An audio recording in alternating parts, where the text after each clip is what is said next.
Nerimo apimti Jonavos gyventojai patys leidžiasi į 10-metę penktadienį išžaginusio pedofilo paieškas. Jonaviečiai keliomis mašinomis visą savaitgalį šukavo gatves. Savanorių visų pajungiam su keliom mašinom, jaunimas, mes visi. Žodžiu, važinėjom per visą rajoną, kad atitiktų tos duomenys. Ieškojom to žmogaus, nes bendruomenė labai susivienijo, žmonės labai susivienijo. Net parduotuviai pastebėjau, jie skambina, mes vien tik į policiją keletą vežėm.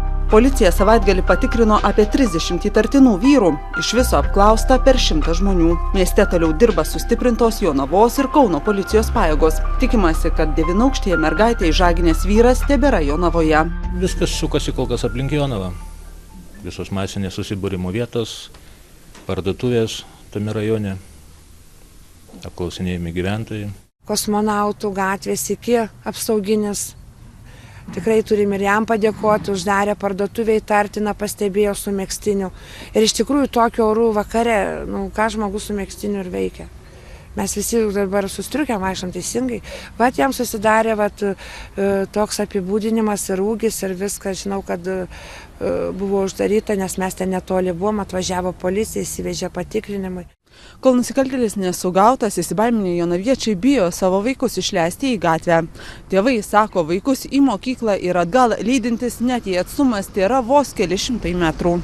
Aš visą laiką atvedu ir visą laiką paimu. Dabar tai baisu, kaip jūs ten galvojas. Nesikoliuosi, bet parazitas. Jeigu šviesu, pareidavo namo pats, bet dabar kažkaip. Mes jau taip pakalbėjom namuose, kad galvojom, reikia pavedžioti turbūt. Ir jau pats vaikas truputėlį išsigandęs vaikšto.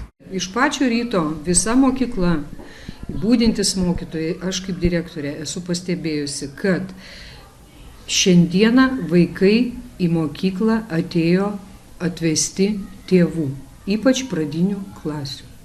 Tėveliai, mamytės už rankų iki durų. Mokyklose vaikus mokytojus įspėjo nebendrauti su nepažįstamais. Apie situaciją pedagogai sako informavę ir tėvus. Įspėjimai saugotis laisvėje esančio seksualinio prievartautojo Jonavoje skambėjo net sekmadienį per mišias.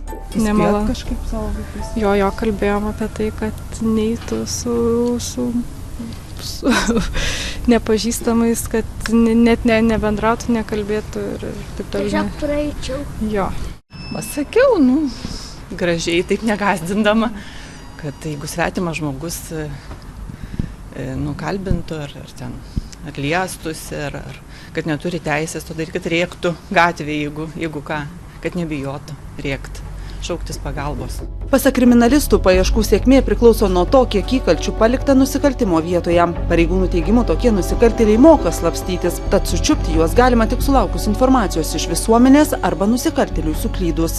Galite palyginti ne tik tai Lietuvos praktiką, ir tik Europoje, tiek Amerikoje. Matote, kad tokie žmonės kartais po 10-15 metų bendruomenė gyvendami sugeba tokias nusikalstamas veikas atlikinėti. Tai tikrai identifikacija pakankamai sudėtinga. Šitie nusikaltimai gal jie nėra tokie planuojami iš anksto. Jie galbūt spontaniškai įvyksta. Tai nėra taip, kad jie būtų labai gudrus ir vis tiek manom, kad greitų momentų mes jį artimiausiu metu mes jį pagausim. Panašius nusikaltimus, kai mažametės buvo išprievartautos daugiabučių liftuose ar laiptinėse, Kauno policijos pareigūnai tyrė prieš 4 metus. Tada vieną nusikaltėlį pavyko nustatyti per 3 mėnesius, kito paieškoms prireikė 1,5 metų. Reporterės Kristina Karlonė ir Kristina Garalevičiūtė, Jonava.